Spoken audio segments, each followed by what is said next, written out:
প্রিয় দর্শক, দেশে বিদেশে যারা আছেন, যেখান থেকে আমাদের অনুষ্ঠানটি দেখছেন বা দেখবেন, আপনাদের সবাইকে আন্তরিক প্রীতি এবং শুভেচ্ছা জানিয়ে শুরু করছি চ্যানেল 16 এর আজকের আয়োজন ডায়ালগ ফর ডেমোক্রেসি। আমাদের আজকের অতিথি হচ্ছেন আওয়ামী লীগ নেতা রাশেক রহমান। তিনি সবসময় কথা বলেন, যুক্তি দিয়ে কথা বলেন। আজকে আমরা তাকে যুক্ত করে নিতে চাই। আপনি কেমন আছেন? জি আছি ভালো। আপনারা কেমন আছেন? ভালো। জি জি, খুব ফ্রেশ লাগছে আপনাকে। Thank you, thank you. একটা পরিবর্তন আছে আপনার মধ্যে, আছে কথাবার্তাও আজকে বেশ হয়তো পরিবর্তনশীল, অনেক কিছু আমরা শুনতে পারবো। আমাদের শুরুতেই আপনাকে যুক্ত করে নিয়েছি যে কারণে আমি কিছু কথা বলতে চাই এবং সেই কথাগুলো আমাদের দর্শক যারা আছেন তারা শুনবেন। এবং আজকের বিষয়টি হচ্ছে খলিলুর রহমান সাহেব সম্পর্কে আপনার কাছে কিছু মন্তব্য জানতে চাইব। আমাদের জাতীয় নিরাপত্তা উপদেষ্টা যিনি রয়েছেন, প্রধান উপদেষ্টার পদত্যাগ, এটি কি নাটক না অন্য কিছু? কেউ বলছেন নাটক। এটিএম আজাহারের খালাস এবং মুক্তি, ডিসেম্বরের মধ্যে নির্বাচন, এটি একটি মানে বহুল প্রচারিত শব্দ। ডিসেম্বর থেকে জুনের মধ্যে নির্বাচন, এটা প্রতিদিন উচ্চারিত হচ্ছে। জাপানে আমাদের প্রধান উপদেষ্টা তিনি আবারও বলেছেন, বন্দর দিচ্ছেন, এদেশের মানুষকে বোকা ভাববেন না। এটা বলছেন মির্জা আব্বাস। আপনি সবকিছু নিয়েই কথা বলেছেন, শুধু নির্বাচনের রোডম্যাপ বাদে, এটা বলছেন মির্জা ফখরুল ইসলাম আলমগীর। বারবার যে উচ্চারিত শব্দটি সেটি হচ্ছে আমাদের আহ ডিসেম্বর থেকে জুনের মধ্যে নির্বাচন। আর হচ্ছে আমাদের ওবায়দুল কাদের সাহেব, আপনাদের নেতা, আওয়ামী লীগের সাধারণ সম্পাদক, তিনি একটা বক্তব্য দিয়েছেন, এটা বেশ আলোচনা এসছে। আবার কেউ কেউ বলছেন ইউনূস সাহেবের ব্যবসা বাণিজ্যের অনেক উন্নতি হয়েছে, সারা বাংলাদেশের বা দেশের মানুষের উন্নতি না হলেও, দেশে বিনিয়োগ না আসলেও আমাদের প্রধান উপদেষ্টার ব্যবসা বাণিজ্যে ব্যাপক উন্নতি হয়েছে। প্রিয় দর্শক, বিষয়গুলো আমি একটু বললাম, আপনি একটু শুনে নিলেন। আমাদের দর্শক মন্ডলী, আপনারা যে যেখান থেকে শুনতে পাচ্ছেন, আপনারা লাইভটি একটু শেয়ার করে দিবেন। আর আপনাদের কমেন্টস গুলো আমাদেরকে জানাবেন। আমাদের যে ব্রডকাস্ট ইঞ্জিনিয়ার আছেন, তিনি আপনাদের কমেন্টস গুলো দেখাবেন এবং সেই কমেন্টস গুলো নিয়েই আমরা আমাদের আজকের অতিথির সাথেও কথা বলবো। জি, আমাদের আজকের অতিথি হচ্ছেন আওয়ামী লীগ নেতা রাশেক রহমান। আপনাকে আবারও স্বাগত জানাচ্ছি। দর্শক মন্ডলী, আপনাদেরকেও স্বাগত। জি, প্রথম বক্তব্যটা আমরা যে শুরু করতে চাই সেটি হচ্ছে আমাদের জাতীয় নিরাপত্তা উপদেষ্টা। কেউ বলছেন যে তিনি মার্কিন নাগরিক, কেউ বলছেন তিনি রোজার রহমান নামে আসলে মার্কিন যুক্তরাষ্ট্রে ছিলেন, আছেন, পাসপোর্ট আছে তার। আবার তিনি বলছেন যে না, আমি এরকম কোনো কিছুতে নেই। আবার সেনাবাহিনী বা অন্যান্য বিশেষজ্ঞগণ বলছেন যে এরকম একজন অন্য দেশের নাগরিককে আমাদের জাতীয় নিরাপত্তা উপদেষ্টা করাটা ঠিক হয়নি, তার কাছে আমাদের গোয়েন্দা তথ্যগুলো প্রদান করা ঠিক হবে না। আপনার কাছে কি মনে হচ্ছে?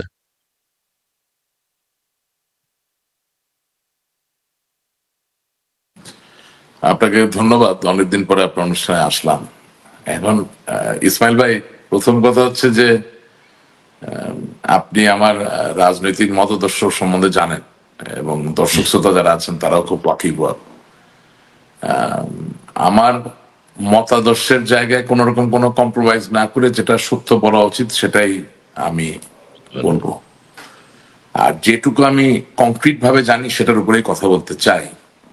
আপনি যেই আলাপটির অবতারণা ঘটিয়েছেন সেটার উত্তর হচ্ছে যে অবশ্যই বাংলাদেশ বলে কেন, যে কোনো দেশের জাতীয় নিরাপত্তা বিষয়ক উপদেষ্টা বা জাতীয় নিরাপত্তার দায়িত্বে যিনি থাকবেন তিনি কখনোই ওই দেশ ছাড়া অন্য কোনো দেশের নাগরিক হবেন বলে এটা আমি বিশ্বাস করি না এবং এটা বাঞ্ছনীয় নয়। জি এখন বাংলাদেশের ক্ষেত্রে কি হয়েছে পত্রপত্রিকায় এই ধরনের কোনো নিউজ আমি দেখিনি, তবে সোশ্যাল মিডিয়ায় আমি দেখেছি। এবং the problem with social media হচ্ছে যেটাকে ভ্যালিডেট করা খুব ডিফিকাল্ট। হাউএভার এখানে জাতীয় নিরাপত্তার দায়িত্বে যিনি আছেন তার থেকেও বড় আলাপের জায়গাটা হচ্ছে যেই সরকার আছে সেই সরকারটা কাছে আমাদের আশা আকাঙ্ক্ষা কি, বা আদৌ আমরা সেই সরকারটাকে বৈধ বা অবৈধ মনে করি কিনা।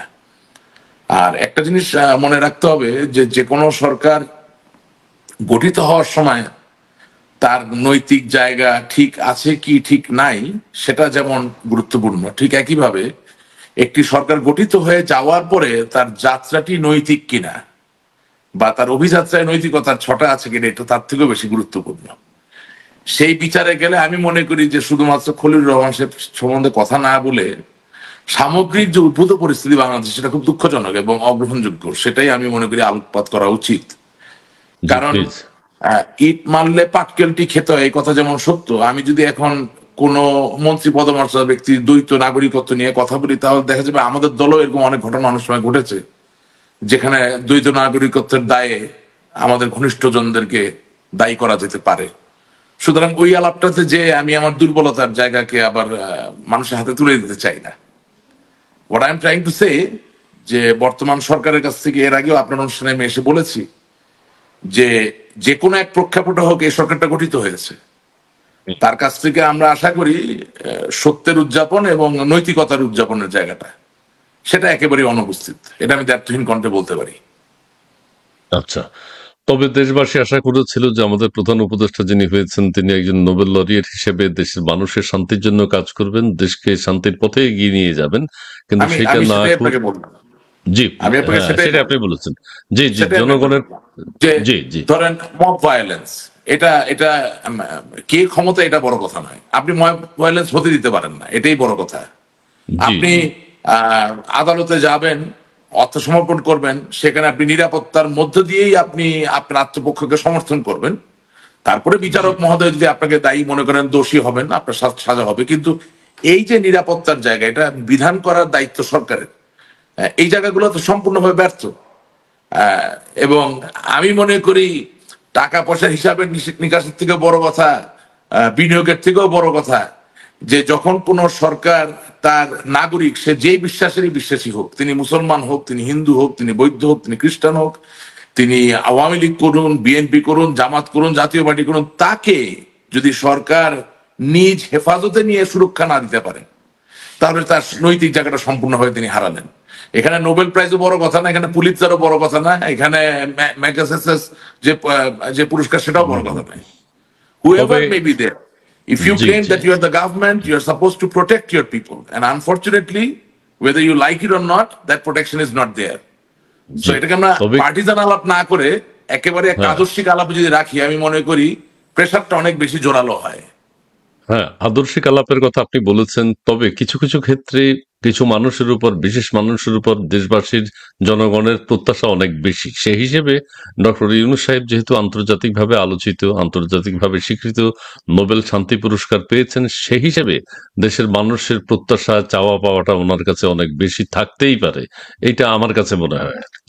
আমি কখনোই এই জায়গাটা আপনার সাথে একমত হব না। বাংলাদেশের মানুষের সবচেয়ে বেশি আশা আকাঙ্ক্ষার জায়গা এখনো আমি মনে করি বঙ্গবন্ধু কন্যা জননেত্রী শেখ হাসিনা, আমি মনে করি বেগম খালেদা জিয়া। এর বাইরে আসলে অন্য কোনো নামের উপরে বাংলাদেশের মানুষের খুব বেশি আস্থা আছে বলে আমি মনে করি না এখনো। সেটা অনেকে একমত হতে পারে, অনেকে একমত না হতে পারে, অনেকে আমার কথায় দুঃখিত হতে পারেন, খুশি হতে পারেন, কিন্তু আমি আপনাকে একটা নিরেট বাস্তবতা যেটা সেটা বললাম। বাংলাদেশের পলিটিক্যাল ওয়েদার, বাংলাদেশের পলিটিক্যাল ক্লাইমেটকে যদি if you take it into account, then fact of the matter remains যে বাংলাদেশে সত্যিকার অর্থে দুজন ন্যাশনাল পলিটিক্যাল পার্সোনালিটি আছে। তারা নোবেল প্রাইজ পান নাই, কিন্তু তাদের কাছে বাংলাদেশের বেশিরভাগ মানুষের আশা আকাঙ্ক্ষা। এক শেখ হাসিনা, দুই জি Khaleda Zia. I hope I could make you মানে I could make myself clear. Doctor Yunus Nobel Prize পেয়েছেন, সেটা নিয়ে আমি কোনো প্রশ্ন তুলতে চাই না। নোবেল প্রাইজ আমি তার পাচ্ছি না, উনি পেয়েছেন। সুতরাং ডেফিনেটলি আমি মনে করি আমার থেকে বেশি কৃতকর্মা বলেই পেয়েছেন। কিন্তু এর মানে এই নয় যে বাংলাদেশের বেশিরভাগ মানুষের আহ, বিশ্বাস বা আস্থা তার উপরে নিহিত কখনোই বা ন্যস্ত কখনোই ছিল। একটা বিশেষ পরিস্থিতিতে তার নামটা ভেসে উঠেছে হ্যাঁ এবং তিনি হ্যাঁ প্রধান উপদেষ্টার দায়িত্ব পেয়েছেন। দুঃখজনক হলেও সত্য যে নোবেল প্রাইজ, শান্তির জন্য নোবেল প্রাইজ বলতে যা বোঝায় সেই জায়গাটায় তিনি আসলে বাস্তবিক অর্থে খুব একটা সফল এখনো হতে পারেননি। আপনার কথা ধরেই বলছি, আপনার কথা ধরেই আমি বলতে চাই, সেটি হচ্ছে এখন যেহেতু দেশের মানুষ সব নির্বাচন চাচ্ছে, জাতীয় নির্বাচন এবং ডিসেম্বরের মধ্যে নির্বাচন বা ডিসেম্বরের নির্বাচন সেটি চাচ্ছে, কিন্তু প্রধান উপদেষ্টা আপনার কথা মতোই যদি বলে যে কোনো কারণে হোক তিনি এসছেন, প্রফেসর ডক্টর মোহাম্মদ ইউনূস, এবং প্রত্যেকে চেয়েছে যে না একটা পরিবর্তন নিশ্চয়ই হবে, কিন্তু সেই পরিবর্তনের আশা তো দূরের কথা। এখন এখন এখন মানুষ বুঝতে পারছে যে আসলে কোনো রাজনৈতিক দল ছাড়া, রাজনৈতিক নেতৃত্ব ছাড়া বাংলাদেশের শান্তি প্রশান্তি আসবে না। যাই হোক, আমরা আপনাকে একটু বসিয়ে রেখে আমি কিছু কমেন্টস একটু প্রাপ্তি স্বীকার করি, কিছু প্রাপ্তি স্বীকার একটু করতে চাই। আমরা আমাদের ফারুক রানা বাপ্পি তিনি বলছেন কেমন আছেন? জি আমরা দুজনেই ভালো আছি। রাশিক ভাইকে বেশি ফ্রেশ মনে হচ্ছে। বাংলাদেশ ইউরোপ তিনি বলছেন খলিলুর রহমান কি পদত্যাগ করেছেন নাকি শুনলাম। আচ্ছা, এই ধরনের এই ধরনের এক ধরনের কথা আছে যে জাতীয় নিরাপত্তার ব্যাপারে নানান প্রশ্ন আছে তার ব্যাপারে। সাদেক শফিউল্লাহ তিনি বলছেন বাংলাদেশ গ্রামীণ ব্যাংক নয়, ডিসেম্বরেই ভোট চাই, দিল্লি নয়, পিন্ডি নয়, অন্য কোনো দেশ নয়, অন্য কোনো দেশ, ভোটের অধিকার ফেরত চায় বাংলাদেশ। আর বাপরে বাপ, ধন্যবাদ আপনাকে। রিপন খান বলছেন যে আসসালামু আলাইকুম রহমতুল্লাহি ওবারাকাতুহু। ওয়ালাইকুম আসসালাম রহমতুল্লাহি ওবারাকাতুহু। রিপন খান বলছেন আপনারা দুজন কেমন আছেন? জি ভালো আছি। ইমরান ইরশাদ তিনি বলছেন রাশেক ভাইকে দেখে ভালো লাগছে। জি রাশেক ভাইকে আজকে ফ্রেশ মনে হচ্ছে। এম এম শাহজাহান আলী শিশির তিনি বলছেন জয় বাংলা, জয় বঙ্গবন্ধু। খন্দকার আনিস তিনি বলছেন প্রধান বিচারপতি সৈয়দ রেফাত হোসেন সাহেবকে পদত্যাগ করিয়ে সাবেক বানানো হচ্ছে যাতে সেনা প্রধান, হ্যাঁ, সে যাতে প্রধান উপদেষ্টা হতে পারে। এরকম কিছু হচ্ছে নাকি? আওয়ামী লীগের সাথে আলোচনা না করে নতুন উপদেষ্টা নিয়োগ দিলে ডেফিনেটলি ১/১১ আসতে পারে, তবে আপাতত ইউনূস থাকবেন না। এই সংবাদটি আমাদের জন্য অনেকটা স্বস্তিদায়ক। জয় বাংলা, জয় বঙ্গবন্ধু। আচ্ছা, জয় বাংলা। তিনি বলেছেন যে একটা অন্য ধরনের তথ্য তিনি উপস্থাপন করেছেন। মোহাম্মদ রাকিব শুভকামনা। এস এম হাফিজ আওয়ামী লীগ নেতা পালাইলো কেন, আগে সেটার উত্তর দেন। ঠিক আছে। মোহাম্মদ রাকিব কেমন আছেন ভাই? জি ভালো আছি আমি।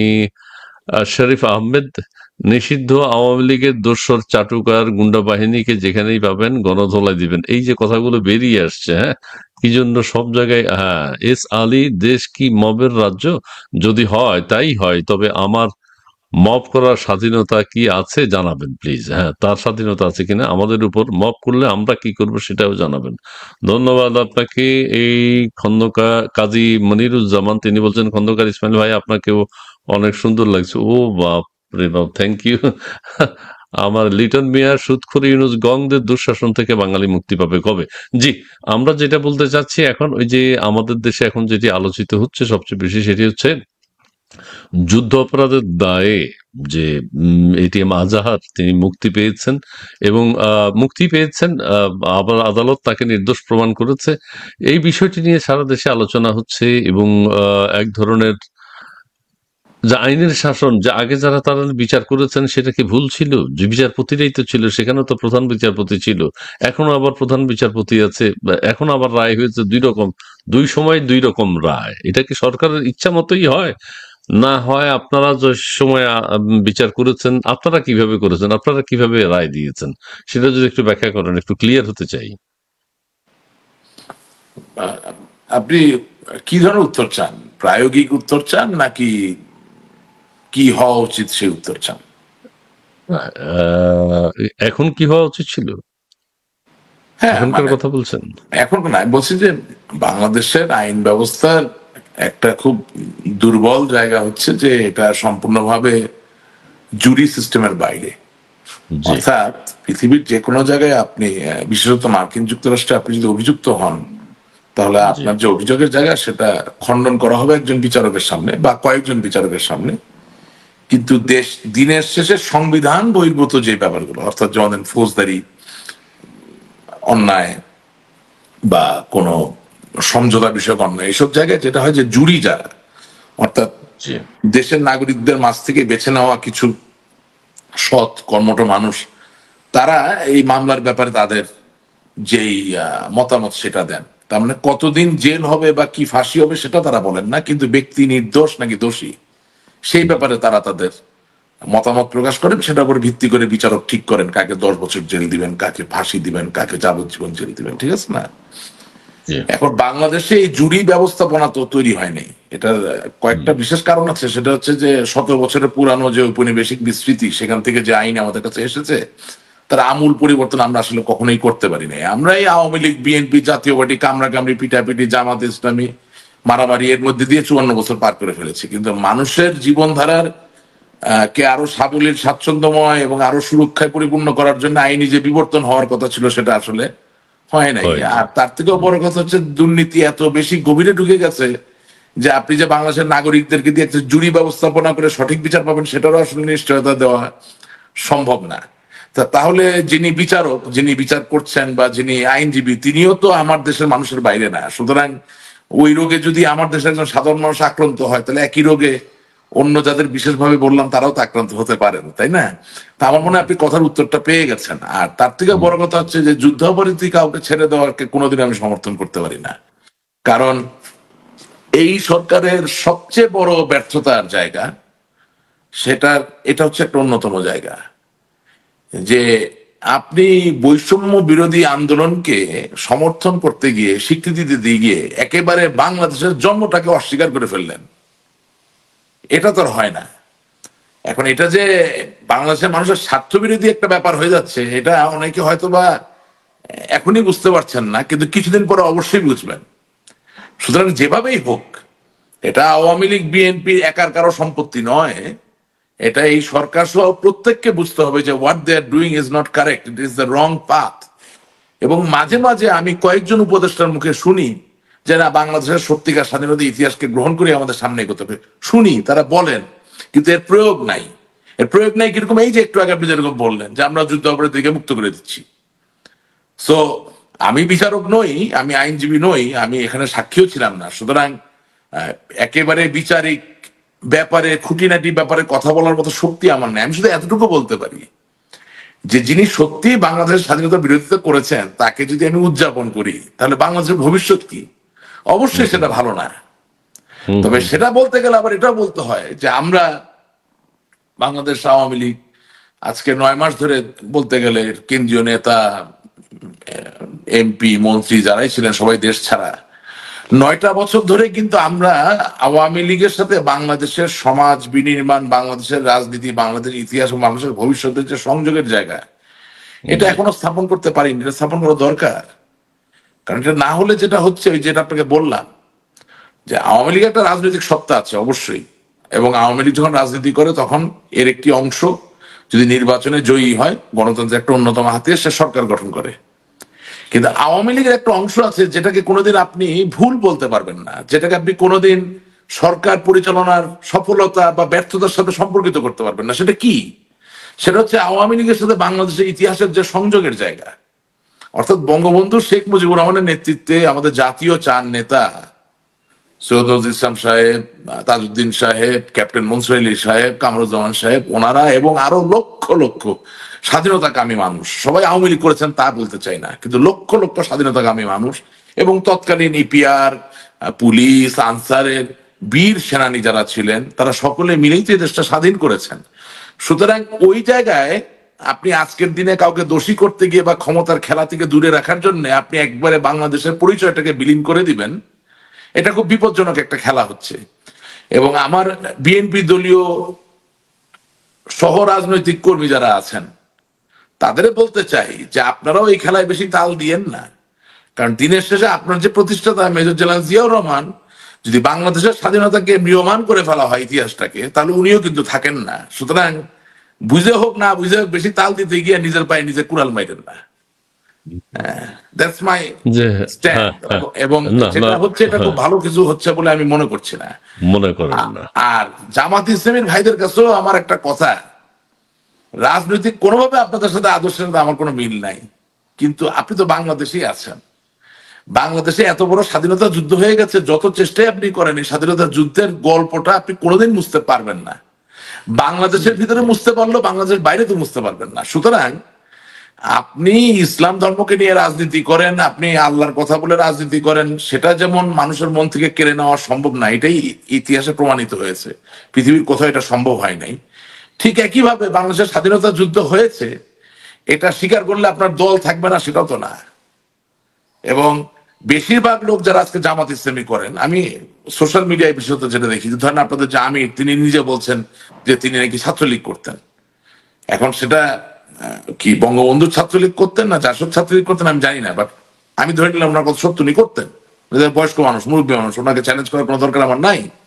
এবং উনি নিজে বলছেন উনি একটি স্বাধীনতা যুদ্ধ কি বলে শহীদ পরিবারের সদস্য, তাই তো উনি বলেছেন, তাই না? If that is the case, then without any sheer doubt his statement should be যে বাংলাদেশ একটি রক্তক্ষয়ী স্বাধীনতা সংগ্রামের মধ্য দিয়ে স্বাধীনতা যুদ্ধে জয়ী হয়ে স্বাধীন হয়েছে। এই ন্যারেটিভটা পরিষ্কার করলে তো বাংলাদেশের নতুন জেনারেশনের সবার জন্য সহজ হয়ে যায়। এখন আই ডোন্ট নো জি কোথায় আপনারা আটকায় থাকতেছেন, কেন আটকায় থাকতে হচ্ছে, আই জি হ্যাভ নো আইডিয়া, আমি বুঝতে পারি জি না। হ্যাঁ। তো তো রফিক ভাই, তো আপনার একটা চমৎকার কথা হচ্ছে, সেটি হচ্ছে আপনি বলেছেন, ঠিক আছে, আপনি বলেছেন যে বৈষম্য বিরোধীদেরকে সমর্থন করতে যে বাংলাদেশের স্বাধীনতাকে অস্বীকার করা হচ্ছে বা করে মানে ফেলছে, এটা প্যান্ট শার্টের বোতাম খুলে গেছে, শার্টের বোতাম পইরা গেছে, শার্টটা টাইনা ধরতে গিয়ে লুঙ্গিটা খুলে ফেলাই দিচ্ছেন, এই হলো অবস্থা। বুঝলেন আমি কি বললাম? আচ্ছা আচ্ছা, ঠিক আছে ঠিক আছে। তবে এই যুদ্ধাপরাধীদের যে বিচার এবং আজহারের যে মুক্তি এবং সেই বিষয়ে আমাদের আইন উপদেষ্টা তার সেই আনন্দ প্রকাশ করেছেন। তিনি তিনি একটা স্ট্যাটাস দিয়েছেন, তিনি খুব খুশি হয়েছেন। আইনের শাসন, আমি একটু শেষ করি, আইনের শাসন প্রতিষ্ঠিত হয়েছে এবং তিনি, তার ব্যাপারে কিন্তু অনেক কথা আছে। তিনি ওই দেলোয়ার হোসেন সাইদী সাহেবকে কিন্তু রাজাকার হিসেবে প্রতিষ্ঠিত করেছেন তিনি, তার একটা লেখার মধ্য দিয়ে বিচিত্রায়। তিনি কিন্তু ঘাতক দালাল নির্মূল কমিটির অন্যতম একজন সদস্য ছিলেন, সেই সদস্য ছিলেন। এখন না, তিনি আবার যুদ্ধাপরাধীদের বিচার চেয়েছেন গত 16 বছর, কিন্তু এখন তিনি সুক্রিয়া প্রকাশ করেছেন যে অত্যন্ত আনন্দিত, আইনের শাসন সুপ্রতিষ্ঠিত হয়েছে। জি বলুন। শুনেন, ব্যক্তি কেন্দ্রিক আলাপে গেলে তো আলাপ শেষ হবে না। আমি আপনাকে শুধু এতটুকু বলতে পারি, এই যে ঐতিহাসিক যে কর্মকাণ্ড নিয়ে আপনি আমার সাথে কথা বলছেন, জি সেটাকে নিয়ে একদিনের বিচারে যদি আপনি আপনার যথার্থতা প্রতিষ্ঠিত করতে যান, তাহলে আপনি পারবেন, আমিও এখন আপাতত পারবো, কিন্তু আসলে কোনো ফলাফল হবে না। কারণ আজকে এই সংকটটা তৈরি হয়েছে কেন দেখেন, স্বাধীনতা অমূল্য সম্পদ, স্বাধীনতার চেতনায় যে পুষ্ট, তার ওই চেতনা সে পৃথিবীতে বা দেশে ছড়িয়ে দিয়েই তো রাজনীতি করতে থাকবেন এবং বারবার ভালো ফলাফল করার কথা। কিন্তু যিনি বলছেন যে তিনি স্বাধীনতার পক্ষের, তিনি যদি আবার একজন মানুষের স্বাধীনতার বিপক্ষে কোনো কাজ করে বসে, তখন তার স্বাধীনতার চেতনা বিক্রি করার যে জায়গাটা, সেটা খুব দুর্বল হয়ে যায়, সেটার গ্রহণযোগ্যতা থাকে না। অত all I am trying to say, যে আসলে বাংলাদেশের বিচার ব্যবস্থাটাও যে আজকে এই একটা দুর্বল অবস্থা, যেখানে আমি ধরেন প্রোটেকশন পাচ্ছি না, আপনি পাচ্ছেন না, বা আরেকজন পাচ্ছে না, সেটার দায় ভাই কি শুধুমাত্র তুমি এই সরকারকে আপনি দিতে পারবেন একা? না, সেটা চলে এসছে ধারাবাহিকভাবে আমাদের হ্যাঁ, দেশে। আমি আপনাকে আপনার অনুষ্ঠানে করজোরে যেটা বলতে চাই, যে আমরা তো আসলে আমাদের একটা চিন্তার জায়গা আছে, একটা বিশ্বাসের জায়গা আছে, যেটা আমি একটু টাচ করেছিলাম, বাট মাঝখানে ওই কমেন্ট গুলো পড়তে এটা হারিয়ে গেছে। আমি বলতে চাচ্ছি যে 9 মাস ধরে আমরা খুব ক্ষমতা কেন্দ্রিক আলাপ আলোচনা করছি। তো ব্যাপারটা হচ্ছে যে ক্ষমতায় তো যাবেন হয়তো, আবার যাবেন না, তাতে কি? তাতে কি আপনি দেশের মানুষকে তো ছেড়ে দিবেন না, দেশের মানুষের ভালো বা বাংলাদেশের ভালো চাওয়া তো বন্ধ করবেন না। সুতরাং আওয়ামী লীগের আসল যে রাজনীতির জায়গাটা, সেটা যদি আপনি এখন চর্চা করা শুরু না করেন, আলাপ করা শুরু না করেন, তাহলে দুদিন পরে আসলে আপনি দেখা যাবে বলবেন যে আহাজারি সাহেবকে, সরি আজহারি না, আজহারি সাহেবকে ছেড়ে দেওয়াটা সঠিক ছিল। আমি বলতে আজাদ চাচ্ছি আজাদ। যে 9 মাসে বাংলাদেশের অনেক সত্য হারিয়ে যাওয়ার উপক্রম হচ্ছে এই কারণে যে যেই সত্যের কথাগুলো আমাদের বলার কথা জোরে সরে, আমরা সেই জায়গার থেকে সরে এসে আমরা এখন আছি ক্ষমতা কেন্দ্রিক আলাপের মধ্যে। বাট বিলিভ মি, আপনি যখন জনসাধারণের জন্য কাজ করবেন, তখন ক্ষমতা আপনার পায়ে এসে পড়বে ভাই, ক্ষমতা আপনার খোঁজা লাগবে না।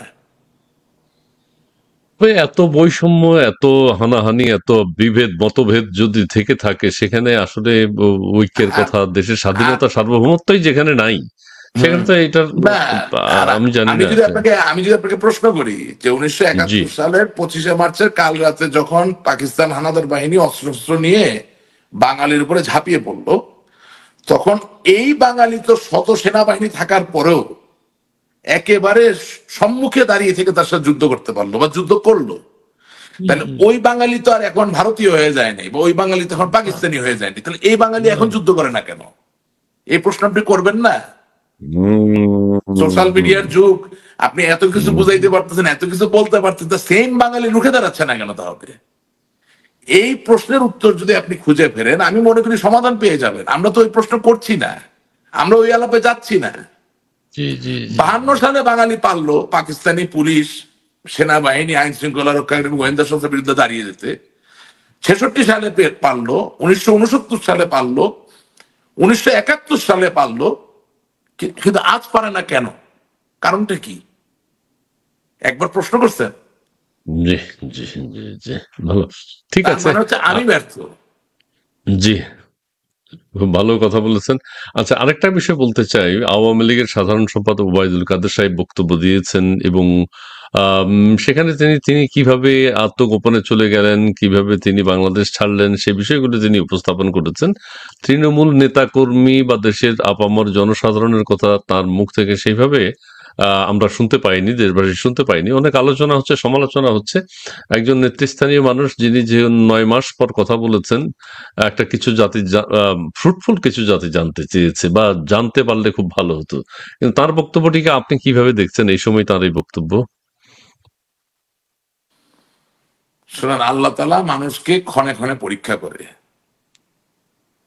আমি জানি না ভবিষ্যতে আমার কি আছে, আপনাকে শুধু একটুকু বলতে পারি যে আল্লাহ আসলে আওয়ামী লীগের নেতা কর্মীদের পরীক্ষা করতেছে। গেল এক।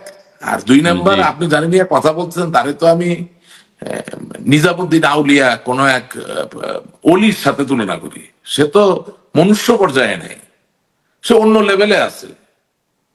আপনি জিনিসটা না, বুঝতেছেন না? আওয়ামী লীগের জি। সভানেত্রী শেখ হাসিনা, জি।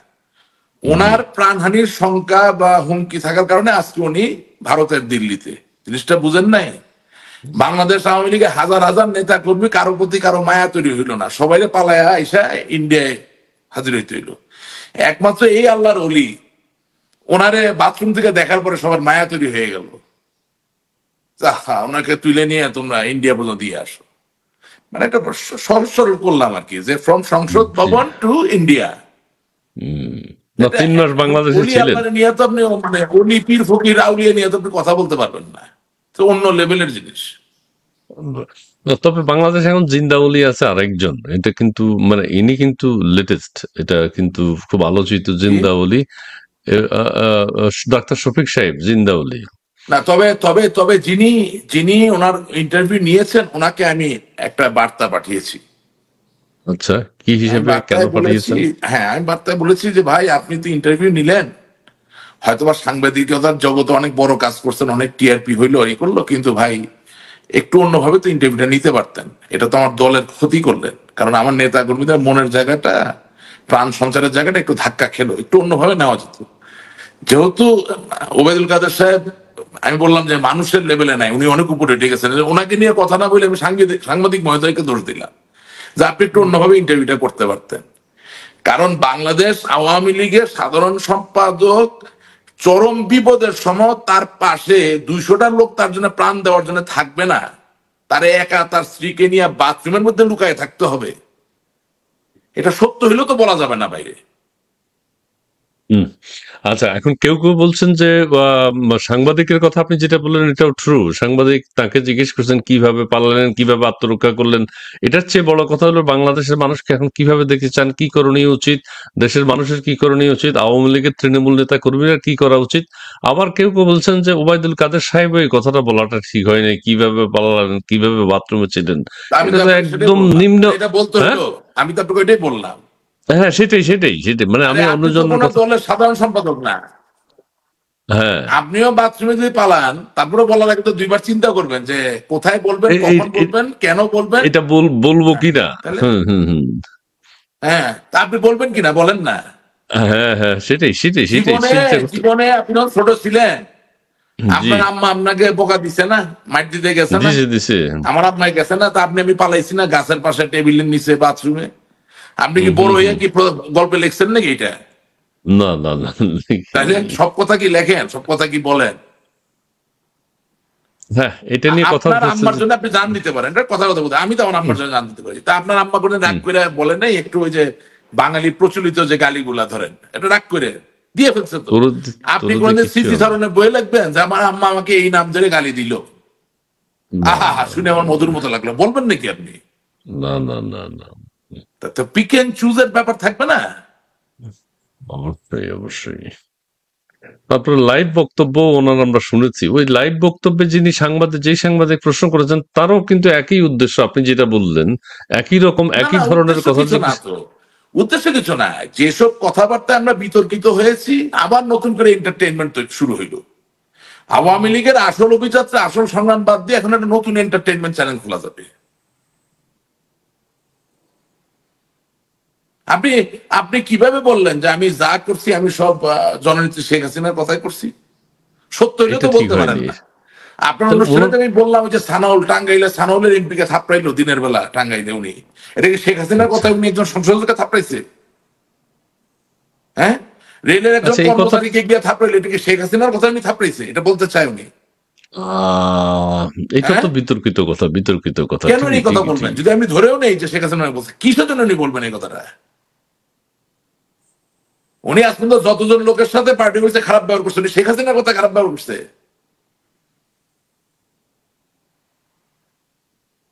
শুনেন, বাংলাদেশের নাম কোনোদিন পরিবর্তন হবে না, বঙ্গবন্ধুর নাম কোনোদিন হারাবে না, আওয়ামী লীগও কোনোদিন হারাবে না, ঠিক আছে? এবং শেখ হাসিনা আওয়ামী লীগের সভাপতি।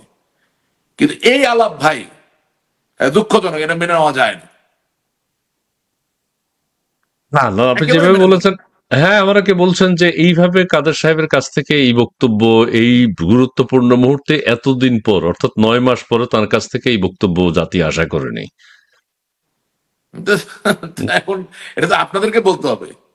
যাক, ঠিক আছে ঠিক আছে, আমরা সেটা বলছি, একটা অনেকেই বলছেন, লোকের আমিও জীবনে 3বার আওয়ামী লীগ মতো দলের সাধারণ সম্পাদক, এতবার মন্ত্রী ছিল, আর কি চাওয়া পাওয়ার থাকতে পারে? আইসা এখন এই শেষ কালে আইসা এই সংকটের সময় আরো সংকট বাড়াই দিল। এটা তো সংকট তৈরি হলো, আমি মনে করি। এটা ঠিক হয়নি, ঠিক হয়নি যে সবকিছু আপনি হাসিনার দেশে আপনি শেখ। সোজা আল্লাহ তালা আমাকে রক্ষা করুন, আল্লাহ তালা আওয়ামী লীগকে রক্ষা করুন, নেতৃত্ব বাংলাদেশের মানুষকে রক্ষা করুন। সোশ্যাল মিডিয়ায় একটা কমেন্ট যদি আপনি তার পক্ষে পান, আমি আপনার অনুষ্ঠানে জীবন আসবো না। একটা কমেন্ট, দিস ইজ স্যাড। ওকে। শুভ মল্লিক, আপনি ওবায়দুল কাদের এই কারোর সাথে বাথরুমে খারাপ লুকায় ব্যবহার থাকার গল্প করেনি। জীবন আর লুকাইতে পারবেন? এটা আগামী 1000 বছর যতদিন ইন্টারনেট থাকবে ততদিন এই গল্প থাকবে। আপনি জানেন আর্টিফিশিয়াল ইন্টেলিজেন্স দিয়ে ওনারা নিয়ে কি সব ভিডিও বানাইতেছে, বাথরুমের মধ্যে লুকায় আছে, হ্যান্ড করেছে। What is this? এখন আপনি বলতে পারেন কেউ যদি বানায় আমরা কি করব? হ্যাঁ, অবশ্যই আপনি কিছু করতে পারবেন না অন্য কেউ বানাইলে। তা আপনি একটু নিজের মুখটাকে সংবরণ করলে কি হয়? আপনি যদি বলেন যে আল্লাহর রহমতে বেঁচে আসছি ভাই, এই ঘটনা আরেকদিন বলবো, এখন বলা যাবে না বিভিন্ন কারণে, কি আপনাকে কি সাংবাদিক মহোদয় কি ছিঁড়ে ফেলবে? আপনার মাংস কি কেজির দরে বিক্রি করবে?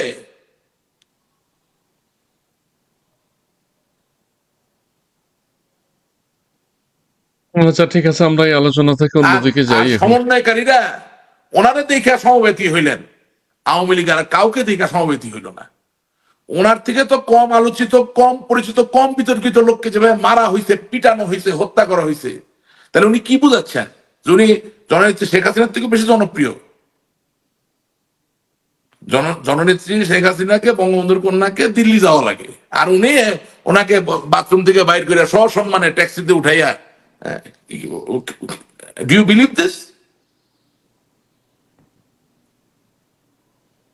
আচ্ছা ঠিক আছে, অনেক কথাই বলা যাবে, অনেক কথাই বলা হয়েছে, অনেক কথাই মানুষ ভাবছে কেন তিনি এই কথা বললেন, কেন তিনি 9 মাস পর একটা গুরুত্বপূর্ণ মেসেজ দেওয়া উচিত ছিল, সেই বিষয়টি জনগণ শোনেন, প্রত্যাশা আপনার এই করেছিল, কিন্তু সেটা অনুষ্ঠানটা কিন্তু পায়নি। 100% নিরপেক্ষ অনুষ্ঠান না, যেহেতু স্বাধীনতা সপক্ষের অনুষ্ঠান।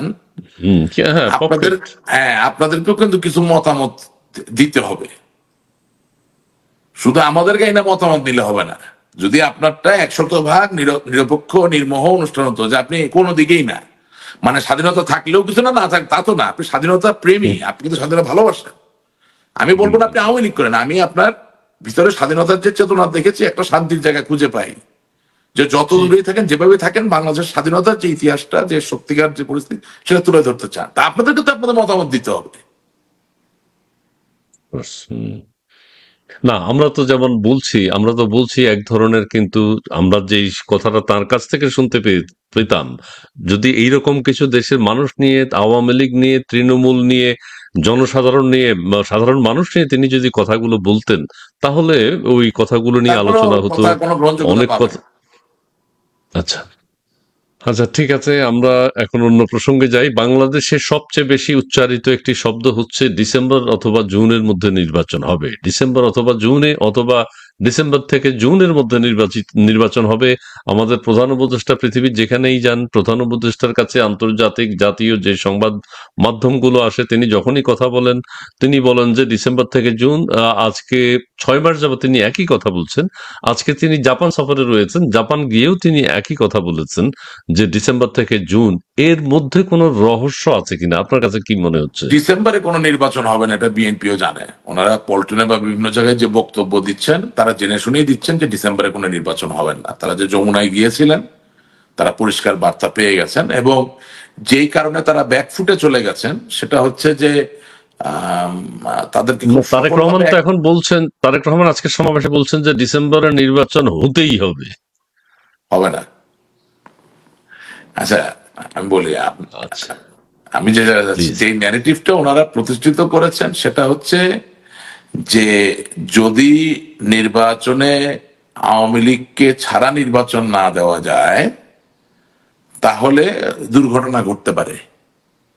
ওনারা এই দুর্ঘটনা গ্রহণ করতে চান কিনা, এবং যেই সিনিয়র নেতারা এই আলাপের ভিতরে আছেন বা ছিলেন বা থাকবেন, তারা কেউই এই ধরনের কোনো দুর্ঘটনার মুখোমুখি হতে চান না। কারণ এটা তো বাস্তব যে আপনার কাছে এখন যে অপশন গুলো আছে, এই অপশন গুলো তো মানুষের কাছে খুব যে গ্রহণযোগ্য অপশন তা না। They are not doing a good job. প্রত্যেকটা জায়গায় যে চাঁদাবাজি চলছে, প্রত্যেকটা জায়গায় মব জাস্টিস চলছে, প্রত্যেকটা অন্যায় চলছে, ঠিক আছে? এটা খুব বেশি এর বিস্তৃতি ঘটনা বা ইলাবোরেট করার দরকার নেই, দর্শকরা জানেন, আপনিও জানেন। হুম হুম হুম। এখন যেটা হচ্ছে যে যেই প্রক্রিয়ায় আপনি আওয়ামী লীগকে নিষিদ্ধ করেছেন, ওখানে তো এটা থেমে থাকছে না। অর্থাৎ যাদেরকে আওয়ামী লীগ করা, যাদেরকে আপনি চান না যে নির্বাচন করুক, তাদেরকে স্বতন্ত্র বা অন্য কোনো উপায়েও যদি আপনার থামাতে হয়, তাহলে তো কিছু বিচারিক প্রক্রিয়া আপনাকে শেষ করে তারপরে নির্বাচনে যেতে হবে, এবং এটা ডিসেম্বরের মধ্যে শেষ করা সম্ভব না। আর একটা কথা আপনাকে আমি বলতে চাই যে আওয়ামী লীগকে নিষিদ্ধ করার প্রক্রিয়াটাও সঠিক নাই, ওটা তো ত্রুটি আছে। আপনি যে প্রশ্ন করেন কিভাবে, স্থানীয় সরকার নির্বাচনী অ্যাক্ট, যেটার অধীনে স্থানীয় সরকার নির্বাচন হয়, সেখানে প্রতীকের রাজনৈতিক সংশ্লিষ্টতাকে স্বীকৃতি দিয়েই ওই নির্বাচন পরিচালিত হয়।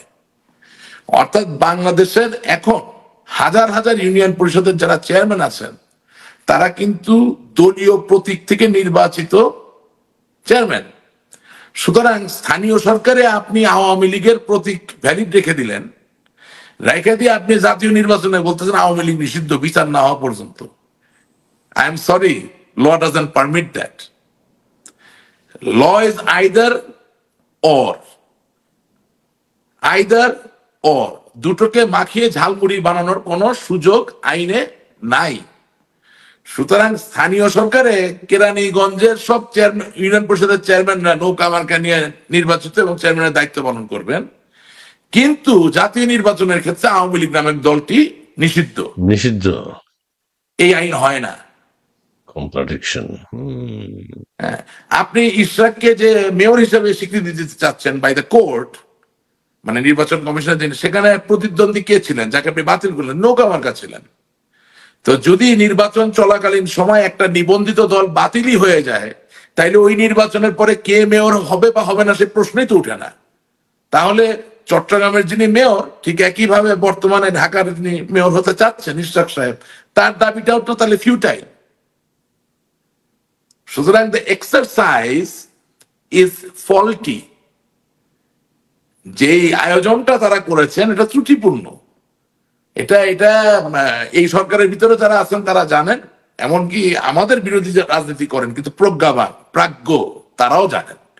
সুতরাং এই সব কিছুকে টু টাই অল দ্য নটস, সব গিট ঠিক মতো বেঁধে জিনিসটা করতে গেলে ডিসেম্বরের মধ্যে আপনি পারবেন না। জুনের মানে মধ্যে ওনারা কি হবে? পারবেন না। হ্যাঁ, জুনের মধ্যে কি জুনের মধ্যে হবে? জুনের মধ্যেও তো শঙ্কা আছে। জুনের ভিতরে মাস নির্বাচন হবে না, যদি বলা হয় যে সংস্কার শেষ করবো, বিচার কার্যক্রম শেষ করবো, যেভাবে কথা না। উঠছে, এটা জুনের সেই ভিতরে, ক্ষেত্রে কি সম্ভব? এটা জুনের ভিতরে হয়ে যাবে। সংস্কারও আমি যেটা আমার কাছে যেটুকু খবর আসে, যে মৌলিক সংস্কারগুলো করতে যাচ্ছে সেটা অধ্যাদেশ জারি করে জুনের ভিতরে করে ফেলবে। আচ্ছা, যদি তাই হয়ে থাকে তাহলে ভালো। দেশের মানুষ একটা সাধারণ নির্বাচনে, জাতীয় নির্বাচনে অংশগ্রহণ করবে, তবে সেটাকে উইদাউট আওয়ামী লীগ। তবে আওয়ামী লীগ, হ্যাঁ।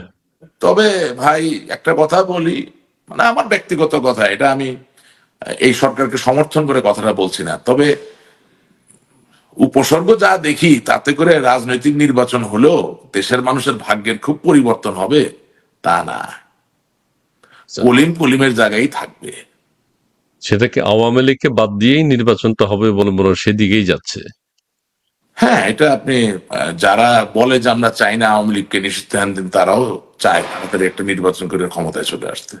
শুনে রূঢ় বাস্তবতা, আমরা স্বপ্ন দেখতেছি অনেক রকম, ওগুলো তো আমাদেরকে আজকে সিদ্ধান্ত নিতে হবে, নো মোর ক্ষমতা, নো মোর পাওয়ার, অনলি পলিটিক্স। আজকে যদি আমরা সিদ্ধান্ত নিতে পারি যে আওয়ামী লীগ ক্ষমতার জন্য রাজনীতি করে না, রাজনীতি করতে গেলে ক্ষমতা আসে, এই বিশ্বাস নিয়ে যদি রাজনীতি করা আমরা শুরু করি, তাহলে ইয়েস, আমাদেরকে কেউ ঠেকাইতে পারবে না। কিন্তু এখন আমরা যা করতেছি, অনেক কাজ করা বাকি। আচ্ছা, আপনার কাছে কিছু পজিটিভ কথাও শুনি, আওয়ামী লীগের সংস্কার কিছু প্রয়োজন সেটাও শুনি, এই ধরনের এক ধরনের কথা বোঝা যায়। আরেকটি হচ্ছে যে আপনি অন্তত কিছু বলবেন যে আমরা ওবায়দুল কাদের সাহেবের কাছ থেকে শুনতে পারিনি, কিন্তু তৃণমূলের নেতা কর্মীদের এখন যারা এখন দুর্বিষহ জীবন কাটাচ্ছেন, আমাকে বারবার বা আমার চ্যানেলে এই যে বারবার কমেন্টসও করেন যে তৃণমূল কর্মীদের সম্পর্কে কিছু যেন কেউ একটু বলে, তাদের এখন কি করণীয়? তারা যে দুই একজন মিছিল মিটিং করতে বের হয়ে না, গ্রেফতার হচ্ছে, তৃণমূল কর্মীরা ন্যাক্কারজনক হামলার শিকার হচ্ছে। তৃণমূল কর্মীরা বিভ্রান্ত। জি। কারণ উদাহরণস্বরূপ বলা যেতে পারে যে কে কখন কোথা থেকে বক্তব্য দিচ্ছেন, এটা তারা নিজেরাও বুঝতে পারতেছেন না। আচ্ছা। অর্থাৎ দলের কোনো নির্দিষ্ট মুখপাত্র নাই। আচ্ছা, সেই ক্ষেত্রে কি করণীয়? এইটাও তো এটা সত্য।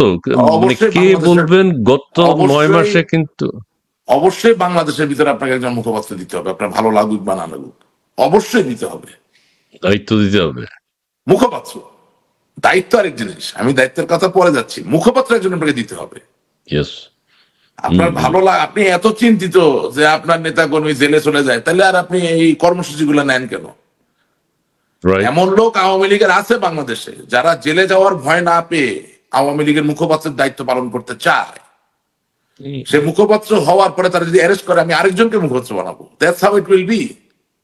আপনার গান্ধীজির ঘটনা মনে আছে, ওই যে লবণ লবণ তুলতে গেছিল সাগর পারে, তো যখন ব্রিটিশ সরকারের ঔপনিবেশিক শক্তির পুলিশেরা লাঠি নিয়ে দাঁড়াইছে যে না তোমাকে লবণ তুলতে দিব না, তখন তারা পাঁচজন পাঁচজন করে পুলিশের দিকে আগায়, পাঁচটার মাথায় বাড়ি মারে, ওদেরকে সরায় নেয় মহিলারা, মানে চিকিৎসা দেওয়ার জন্য। আবার পাঁচজন আসে, সারাদিন ধরে যাচ্ছে, মাথায় বাড়ি খাচ্ছে। কিছুক্ষণ পরে ব্রিটিশ ভাইসরয় জিজ্ঞেস করলো যে এটা কি ঘটনা, লবণে কয় টাকা আসে? এটা বলছে না হুজুর, এটা লবণ না, এটা আপনাকে এবং ইংরেজ মানে রানীকে অবজ্ঞা করার প্রতীকী আন্দোলন। অর্থাৎ ভারতের লবণের উপরে শুধুমাত্র ইংরেজ সরকারের অধিকার ছিল, সে অধিকার সে ভেঙে দিল। কয় টাকা আপনি ক্ষতি হবে এটা বড় কথা না, সে আপনাকে কোনো পাত্তা দেয় না, আপনি কিচ্ছু না। The British Queen, the Queen of the British Empire is nothing in India. That's what Mohandas K. Gandhi, Karamchand Gandhi established by doing that. তো যখন আপনি আওয়ামী লীগের একজন মুখপাত্র বাংলাদেশে দিবেন, বাংলাদেশের মধ্যে সে অ্যারেস্ট হবে, তারপর আরেকজন দিবেন, সে অ্যারেস্ট হবে, আরেকজন দিবেন, দিতে থাকবেন। That is politics. আমি মইরা যাবো, ভাইঙ্গা যাবো, জেলে যাবো, কিন্তু আমার মুখ তুমি বন্ধ করতে পারবা না। আওয়ামী লীগের একটা মুখ না, আওয়ামী লীগের লক্ষ মুখ, কোটি মুখ। আমরা দেই না এখন মুখপাত্র। আপনি আপনার মুখপাত্র সিয়েটল থেকে কথা বলে, আপনার মুখপাত্র ওয়াশিংটন থেকে কথা বলে, আপনার মুখপাত্র কলকাতা থেকে কথা বলে, আপনার মুখপাত্র লন্ডন থেকে কথা বলে। নো, আই এম সরি, বাংলাদেশের মধ্যে মুখপাত্র দিতে হবে। মুখপাত্র কি স্পেসিফিক আসলে কেউ আছে যে যার কথা লোকজন শুনে, আওয়ামী লীগের নেতা কর্মীরা শুনবে সেরকম তো আমরা তো নতুন প্রজন্ম, আমি আসলে নতুন প্রজন্ম এখন কতদিন এইভাবে থাকবে বুঝতে পারতেছি না, তবে আমাদের আমাদের হিসাবে তো এমন লোক আছে যিনি আওয়ামী লীগের জন্য প্রাণ দিতে প্রস্তুত, শিক্ষিত এবং গ্রহণযোগ্য, বাংলাদেশের ভিতরে আছে এবং করতে চায়, রিস্ক নিতে চায়, ঝুঁকি নিতে চায়, কোনো অসুবিধা নেই। বাট আমি জানি না কোন এক রহস্যজনক কারণে। তবে এটা আপনি যেটা বললেন, আপনারা কি এরকম কোনো কথা বলছেন আপনাদের ফোরামে আওয়ামী লীগের নেতৃত্বের আমাদের সাথে কোনো কোনো ফোরাম ধরনের নাই ভাই, 9 মাসের আলোচনা হয়? কোনো ফোরাম নেই, এগুলো কোনো ফোরাম না। এখানে টেলিগ্রাম কতগুলো গ্রুপ আছে, এখানে বললে বলে আপনার হুকুমের অপেক্ষা আছি, আপনি হুকুম দিলে নেমে যাবো, আপনি শুধু একবার হুকুম দিয়ে দেখেন কি করি। তো নেতৃত্ব হুকুম অনেকবারই দিছে, কিছুই তো করে না, কেউ তো নামে না। কতগুলা তেলবাজ লোক, মানে বিনা পয়সায় তেল দেওয়ার একটা কালচার তৈরি হয়েছে না, কতগুলা তেলবাজ লোক এগুলোর মধ্যে ঢুকে বসে আছে। চিন্তার বিষয়। এর এই তো যে একটা আজকে তো পরিবর্তন গোলাম দরকার। রব্বানী, এই যে সাবেক ছাত্রলীগের সেক্রেটারি, ও হ্যাঁ, দেখি সাহস করে একটা কথা বলে ফেলছে, আমি বুঝলাম না এত সাহস কোথার থেকে পাইলো। লেগে বলছে যে যেই দলের সভানেত্রীকে মানুষ আপা ডাকে, ফুফু ডাকে, সেই দলের সাধারণ সম্পাদককে স্যার ডাকতে হবে কেন?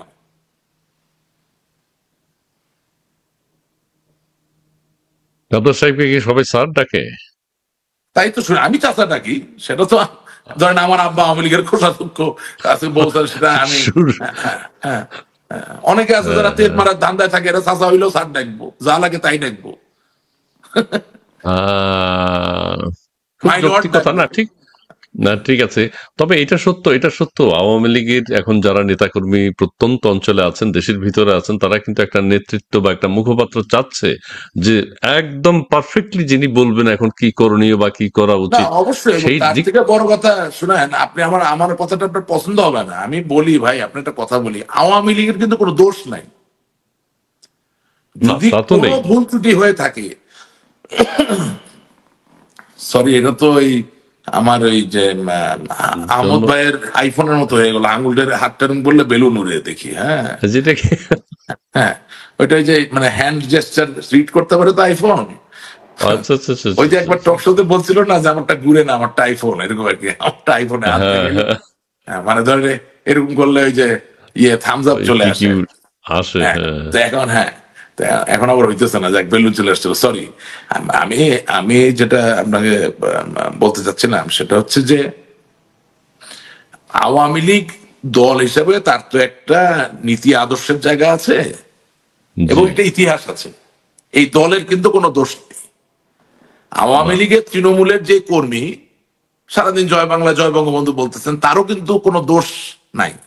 আচ্ছা, এখন মানুষ তার দোষ যদি উঠবে না, দোষ যদি হইতে পারে, যদি হয়ে থাকে সেটা আওয়ামী লীগ পার্সন টু সমর্থিত যে পার্সন। সরকার, সে সরকারের হয়েছে, ঠিক আছে। তাহলে আপনাকে এটাকে একটু আলাদা করতে হবে, এটাকে আলাদা করতে হবে। 2 নাম্বার, যেখানেই যে কৌশলগত আপনি ত্রুটিপূর্ণ সিদ্ধান্ত নিয়েছেন, সেটা গোপনে বা প্রকাশ্যে মানুষকে নেতাকর্মীদের বলতে হবে যে এই ভুলগুলো আর হবে না। তো তার মধ্যে একটা আমি মনে করি 2024 সালে নিজেরা নিজেরা এসো গান শিখি, এই যে নির্বাচনটা ছিল, এসো একজন একজনকে পানি দিয়ে গোলাগুলি করি, ওয়াটার পিস্তল দিয়ে খেলি, এটাকে টোটালি ডিজোন করতে হবে। যে আগামী দিনে এই ধরনের কোনো সিদ্ধান্ত আমরা কোনোদিন নিব না, সেটা যেই প্রয়োজনই হোক। এই জায়গাটা পরিষ্কার না করা পর্যন্ত তৃণমূলের নেতা কর্মীরাও এখন ঐক্যবদ্ধ না, আমি আপনাদের সত্য কথাটা বলতেছি, এখনো ভিতরে ভিতরে। কারণ ঐক্যবদ্ধ হবেন কিভাবে? কারণ একজন তৃণমূলের কর্মী তো এককভাবে স্বাধীন নন, এখানে একটা চেইন কাজ করতেছে, এত বছরের সম্পর্ক। কেউ কাউকে চাকরি দিচ্ছেন, কেউ কাউকে ডিলারশিপ দিয়েছেন, কেউ কাউকে টাকা দিয়েছেন, কেউ কাউকে স্বাস্থ্যের মানে চিকিৎসার ব্যবস্থা করেছেন, কেউ কারো চাকরি পাওয়ার ক্ষেত্রে তদবির করে দিয়েছেন, কেউ কাউকে কমিটিতে পদ দিয়েছেন।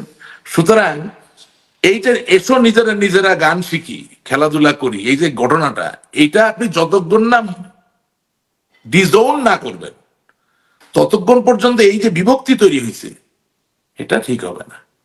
ঠিক একইভাবে এর আগেও বলছি যে স্থানীয় সরকার নির্বাচনেও যে বিভক্তি তৈরি হয়েছে, এটা যে আপনি আর কোনোদিন রিপিট করবেন না, এটা বলা, এটা বলতে হবে। আপনি মানেন বা মনে আপনার যাই থাকুক যে আচ্ছা এখন বলে নেই, পরে কোনোদিন ক্ষমতায় গেলে করেন না, তারপরেও বলতে হবে। আচ্ছা, এটা গেল এক। আর 3 নাম্বার যেটা সবচেয়ে বড় কথা, ঢাকা ছাড়া কোনোদিন রাজনৈতিক কোনো আন্দোলন বা সংগ্রাম তৈরি করা, ইটস জাস্ট নট পসিবল। তার মানে ঢাকায় যারা প্রাণ বাজি রেখে রাজনীতি করেন, তাদেরকে বুঝতে হবে যে আগামী দিনে ঢাকার রাজনীতিতে ঢাকার মেয়র তারাই হবেন, ঢাকার এমপি বেশিরভাগ ক্ষেত্রে তারাই হবেন। যদি এটা তারা না বুঝেন, তাছাড়া আপনি রাস্তায় নামায় কাউকে দিয়ে ফাইট করাইতে পারবেন না। ওই টেলিগ্রামে সবাই তেল মারবে, আপা একটা নির্দেশ দিবেন, এই দেখেন আবার থামস আপ হয়ে গেছে আহমেদ ভাইয়ের মতো, আইফোন তো আঙ্গুল এরকম করলে একটু হয়ে যায়। আপা আপনি আপনি শুধু হুকুম দিবেন আমরা করে ফেলবো, এই চলতে জি থাকবে, কিন্তু রেজাল্ট আপনি কিছু পাবেন না। তো এই দেখেন আবার হচ্ছে কি যে একটা মুসিবত, এটা অফ করে কেমন এটাও জানি না আমি। তো এখন কথা হইলো, এবং আরেকটা যে বলতে চাই যে আমাদের এই 9 মাসে বহু সুযোগ এসেছিল ঘুরে দাঁড়ানোর, আমরা কাজে লাগাতে পারিনি। কেন কাজে লাগাতে পারিনি? এই অনুষ্ঠানে এটা বইলা খামা খামা, এমনি আমার অনেক শত্রু, আরো শত্রু বাড়বে, বাট কাজে লাগালে ভালো হতো। মনে প্রাণে ভেবেছিলাম, চেয়েছিলাম যে এই সুযোগগুলো আমরা কাজে লাগাতে পারবো, কিন্তু উই কুড নট। এবং সুযোগগুলো আপনারা কাজে লাগাতে পারেননি। এবং একটা জিনিস লক্ষণীয়, আপনাকে শুধু আজকে একটা কথা বলি, ধরেন আপনি, আপনার বয়স আমার বয়স দিয়ে এই জায়গায়, আপনি টকশো করছেন, বাংলাদেশের মানুষের জন্য করছেন, আপনাকে স্যালুট জানাই। ঠিক একইভাবে বাংলাদেশ আওয়ামী লীগের পক্ষ থেকেও শত শত হাজার হাজার অনলাইনে প্রোগ্রাম হচ্ছে,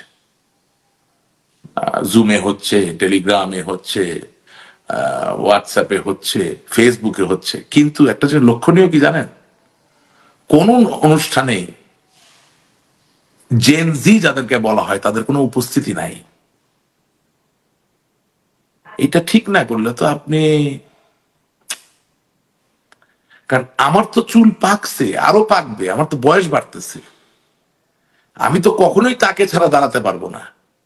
তো আমি মনে করি যে আওয়ামী লীগের অনলাইন যেসব অ্যাক্টিভিটি আছে সেখানেও জেনজির পদচারণা বা তাদের উপস্থিতি, অংশগ্রহণটা অনেক বেশি বাড়ানোর চেষ্টা করা দরকার।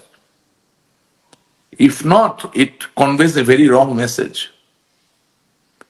আমার বয়স 80, আমি এখন যুদ্ধ করতেছি 25 বছর 26 বছর বয়সের ছেলের সাথে, এটা কোনো হিসাব হইল নাকি? শিওর আমি সেনাপতি, আমি আমার জায়গায় থাকবো, কিন্তু আমাকে এমন কোন লোককে সহ অধিনায়ক বানাইতে হবে যার বয়স ওই 25-26।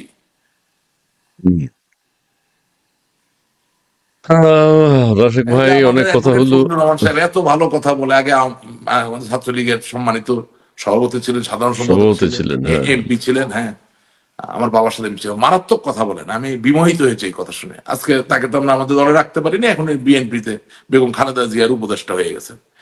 এখন এই এত বয়সে উনি টক শোতে যান, প্রতিটা কথা প্রাসঙ্গিক বলেন, যুক্তিসঙ্গত কথা বলেন, কিন্তু এই ধরেন জেনজির কাছে প্রায় আমি দেখি অপদস্থ হইতে হয়, অপমানিত হয়ে যেতে হয়। তার মানে কি? তার মানে নতুনকে সুযোগ দিতে হবে। সবসময় সব কথা নিজেরা বলতে পারবেন না। জি জি জি। আপনি এবার রাগ করলেন নাকি আমার কথায়? না না না, আমি রাগ করি না। আমারও জেনজির বয়স নেই, আমিও শেষ হয়ে গেছি, ঠিক আছে। জেনজি জেনজি আমরা দুই একটা, ওই যে দিলীপ কুমার, জেনজি তো ছাত্রলীগ, তারা আছে তো, ছাত্রলীগ কই? এই যে আরেকজন যুক্তি প্রশ্ন না, করেছেন, ওদের ওদের টাকলু। অংশগ্রহণটা বেশি দেখা যাচ্ছে না, এটা বললাম, ওটা বাড়াতে হবে। সেটাই আপনি পারভেজ। অন গ্রাউন্ড যখন রাজনীতি করতে যাবেন, এটা জেদের বিষয় না, জি তখনও নিরাপত্তার প্রয়োজন আছে, আপনি যত বড় বীর বাহাদুরি হন। জি চাবাবাজের কথা শোনার সময় নেই। জি অন গ্রাউন্ড রাজনীতি করার নিরাপত্তা, রাজনীতি করার গতিশীলতা, রাজনীতি করার ক্ষিপ্রতা, রাজনীতি করার তীব্রতা, এটাকে বজায় রাখতে হইলে নতুন প্রজন্মের কোনো বিকল্প নাই।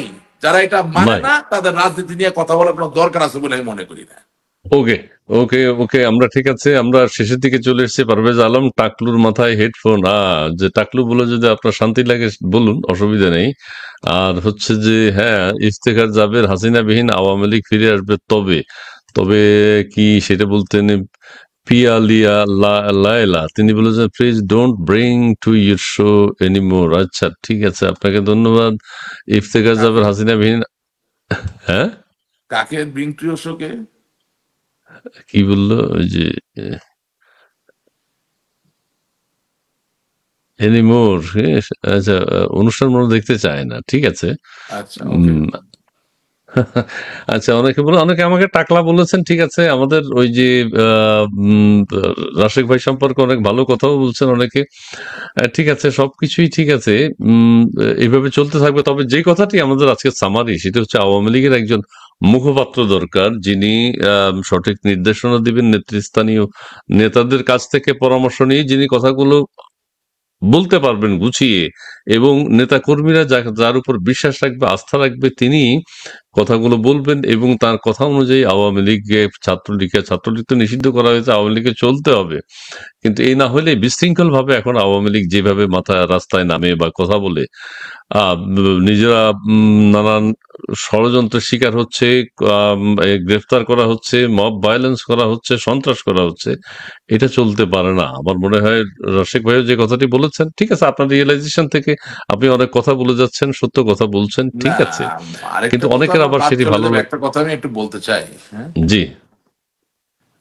যেই কারণে আমাদের রাজনৈতিক মোমেন্টামটা তুলতে কষ্ট হচ্ছে সেটা হচ্ছে, দেখেন, ওই 70-এর দশকে বা 60-এর দশকে বঙ্গবন্ধুর হাত ধরে তারাই আওয়ামী লীগের নেতৃত্বে আসতেন, যাদেরকে জি। তাদের এলাকা এবং তাদের আমাদের দেশের মানুষ খুব ভালোভাবে চিনতেন। যার দরুন তাদেরকে যখন গ্রেপ্তার করা হতো বা কোনো মিথ্যা মামলা দেওয়া হতো, অটোমেটিক্যালি একটা সহানুভূতি বা একটা সিম্প্যাথির জায়গা তৈরি হয়ে যেত। আজকে যারা মানে সোকল একটা ধরেন নেতৃত্বের জায়গায় আছে বা নেতৃত্বের অথরিটি নেই, এদেরকে অ্যারেস্ট করলে কোনো সহানুভূতি তৈরি হয় না, কারণ এদের তো কেউ চেনে না, এদেরকে তো কেউ জানে না। তাদেরকে চিনছে মন্ত্রী হওয়ার পরে। কি মন্ত্রী? মাখন, কি বল্টু, পল্টু। আগে তো কিছু ছিল না। বঙ্গবন্ধুর সময় ট্রেনটা ছিল আগে নেতা হবেন, আগে দেশের মানুষ আপনাকে চেনবে, জানবে, তারপরে আপনি মূল্যায়িত হবেন, মানে কি বলে, আপনার নির্বাহী ক্ষেত্রে যে মন্ত্রী হলেন বা হয়তো বা সংসদ নির্বাচন করে সংসদ সদস্য হলেন। কিন্তু এত ট্রেন্ড উল্টা। এখন যে অ্যারেস্ট হচ্ছে সে লোক যত ভালোই হোক বা নিরপরাধ হোক, তার জন্য কোনো সহানুভূতি তৈরি হয় না, কারণ দেশের মানুষ চেনে না তো তাকে, কোনো কানেক্টিভিটি তো নাই। রাশেক ভাই, এই কথাগুলো কি আপনি মানে সংগঠিত ছিলেন যখন 24-এর আগে কথাগুলো আপনাদের ফোরামে আলোচনা হতো বা হ্যাঁ, কথাগুলো আপনি, উঠতো, আমাদের কোনো ফোরাম ছিল বলতেন? না, আলাপ করার কোনো ফোরাম ছিল না, দিস ইজ রং। কখনো ছিল না? না, কখনোই ছিল না, কখনোই ছিল না। আপনি আওয়ামী লীগের সত্য কথা বলতে গেলে নিগৃহীত হয়েছে। আপনি এখানে যে ডক্টর কলিমুল্লাহকে নিয়ে আসেন না মাঝে মাঝে, হুম, হুম, হুম, তো হুম, ধরেন ডক্টর কলিমুল্লাহ কি দীপু মনির যে শিক্ষা ব্যবস্থার যে অবদান সেটা নিয়ে উনি আলাপ করছিলেন না, পুরস্কার পাইছেন না উনি। হুম, হুম, হুম, হুম, তো কথা হচ্ছে, আপনি যখনই সত্য কথা বলছেন আপনি পুরস্কার পাবেন, এটাই বাস্তবতা। আপনি মনে করেন ডক্টর মঞ্জুরে যে নদী রক্ষা কমিশনের যিনি চেয়ারম্যান ছিলেন, উনি তো, আমি হুম। আমি যতটুকু জানি, ভুল না করলে মানে বঙ্গবন্ধুর পরিবারের আত্মীয় স্বজনদের নিকট আত্মীয়, শিক্ষিত মানুষ, পিএইচডি করছেন আমেরিকা থেকে। তো আপনি বলেন তো তার ক্রাইমটা কি ছিল, সে যে নদী রক্ষার চেয়ারম্যান থেকে বাদ পড়ে গেল? কারণ সে দীপু মনির বিরুদ্ধে কথা বলছে যে বালু তুলে এলাকায় কিছু রাখতেছে না। এখন এই এক মন্ত্রীর বিরুদ্ধে কথা বলার জন্য যদি একটা নদী রক্ষা কমিশন, কথা বুঝেন, কমিশন, সে কমিশনের চেয়ারম্যান যদি বাদ পড়ে যায়, এটা এর চেয়ে বড় উদাহরণ তো দেওয়া লাগে না। ধরেন আমরা, আপনি, আমি তো বলছি, ইউটিউবে রাশেক রহমান লিখলে আপনি আমার চ্যানেল পাবেন, যেখানে 2 থেকে 3 হাজার আমার বক্তব্য, পাবলিক বক্তব্য রয়েছে, এবং কোথাও আমি আজকে যা বলছি ব্যতিক্রম কিছু বলিনি, সবসময় কথা বলেছি। এবং আজকের এই দিনে যে আমরা উপস্থিত হব, এই অবস্থা যে আমাদের হবে, এটাও আমি বলেছি। সেজন্যই হয়তোবা বিভিন্ন ভাবে আমি নিগৃহীত হয়েছি। কিন্তু সেটা তো আমি এখন আওয়ামী লীগ ক্ষমতায় চাইলেও বলতে পারি নাই, কারণ আমারও তো ঘাড়ে কয়টা কয়টা মাথা আছে, এটা হিসাব করে চলতে হইতো। কিন্তু বলি না, এটা তো সঠিক না, আমরা তো বলেছি। আপনি মনে করেন শরীফার যে ঘটনা যেটা তৈরি হলো, সেই ঘটনা তৈরি হওয়ারও 15-20 দিন আগে যাকে বললে কাজ হবে তাকে আমি বলেছি। কিন্তু আমাদের তো বয়স কম, কথা তো যদি বলে যে আচ্ছা বাদ দাও, চিন্তা করার দরকার নেই, কি বলবেন? ঠিক আছে, অল আই সুযোগ এম সুযোগ। All I am trying to tell you যে আশাহত হওয়ার কিছু নাই। মানুষ পড়ে যাওয়ার পরেও তো উঠে দাঁড়ায়, বরঞ্চ জি। আরো জোরালো এখন ভাবে উঠে দাঁড়ায়। কিন্তু এগিয়ে আপনি যাওয়ার যে কথাই পড়ে বলতে হবে গেছেন, এখন। আপনি জি। যে পড়ে গেছেন, এটা স্বীকার না করেন তো উঠে দাঁড়াবেন কেমনে? নোয়েল গ্যালাগার নামে একজন গীতি কবি ছিলেন, তার ব্যান্ডের নাম ছিল ওয়েসিস। যুক্তরাজ্যে our friends from the north নামে একটা নাটকের ভিতরে সে একটা গান লিখেছিল। গানের ভিতর সে বলতেছে যে আমি প্রতিদিন বিছানার মধ্যে শুইয়া বিপ্লব করতেছি। তো চোখ বন্ধ করলে বিপ্লব কেন, বিপ্লবের বড়টাও করা যায়, কিন্তু বিছানায় শুয়ে আছেন তো ভাই। আচ্ছা রাশেক ভাই, সিঙ্গারের কথা যেটা আপনি বললেন, আপনি তো গান করতেন এক সময়, না? খুব ভালো গান করতেন, শুনছি, আমি শুনেছি, আমি দেখি নাই, কিন্তু আপনার গানও আছে, আপনার ইউটিউবে আছে সম্ভবত। হ্যাঁ, আছে আছে এই গান কখনো অনলাইনে গান নেন না? আমরা তো শেষ হয়ে গেছে, দেশ নিয়ে আর আলোচনা করতে চাই না। আমাদের ঠিক আছে। আমাদের গান আমাদের তো গান বেজেই গেল। আচ্ছা। আমাদের বিশ্বাস, আমাদের অঙ্গীকার, আমাদের স্বপ্ন, এটা কিভাবে আঘাতপ্রাপ্ত হয়েছে আপনাকে আসলে ভাষায় বোঝানো যাবে না।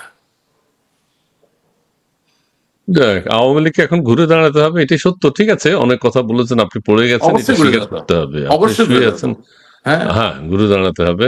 ঘুরে দাঁড়াতে হবে। মুক্তিযুদ্ধ, স্বাধীনতার সপক্ষ শক্তি আওয়ামী লীগকেই বুঝায়। আওয়ামী লীগকে সবাই কলঙ্কিত করেছেন গত 16 বছর, যে এই আওয়ামী লীগ কিছু বুঝে না, মুক্তিযুদ্ধের চেতনা বিক্রি করে, জয় বাংলার কথা বলে। কিন্তু সত্যিকার অর্থে এখন দেখা যাচ্ছে যে না, আওয়ামী লীগই বলতো স্বাধীনতার সপক্ষে কথা, আওয়ামী লীগই স্বাধীনতার, মুক্তিযুদ্ধের জয় বাংলা স্লোগানটা দিত, অন্য কেউ এখন আর দিচ্ছে বলে তো আমরা জানছি না, বুঝতে না না, পারছি না। কিন্তু এরা এখন যারা, পোট্রে করতেছে অন্যভাবে ভাই, আপনিও এটা করেন না, এই জিনিসটা করেন না।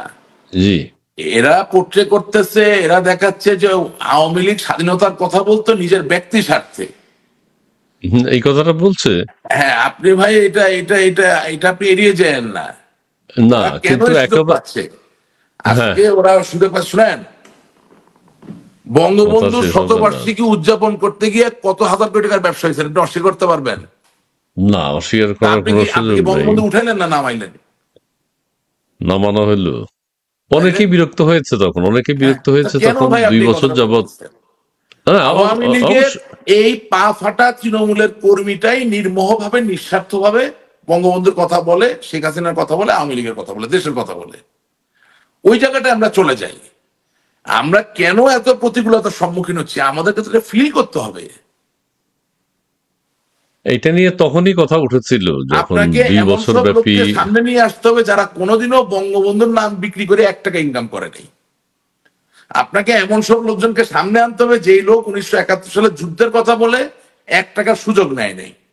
আচ্ছা, এখানে আমি একটা কথা বলি, আপনার তৃণমূল বা বঞ্চিত বা নির্যাতিত বা অবহেলিত নেতা কর্মী যারা আছেন তাদের কথা বলা হয়, তাদেরকে যদি আবার সুযোগ দেওয়া হয়, তারা কি আবার এই গতানুগতিক আমরা যাদেরকে দেখছি এদের মতো হয়ে যাবে? এবার সেটা তো সবাই আমি তো বলবো, হয়েছে।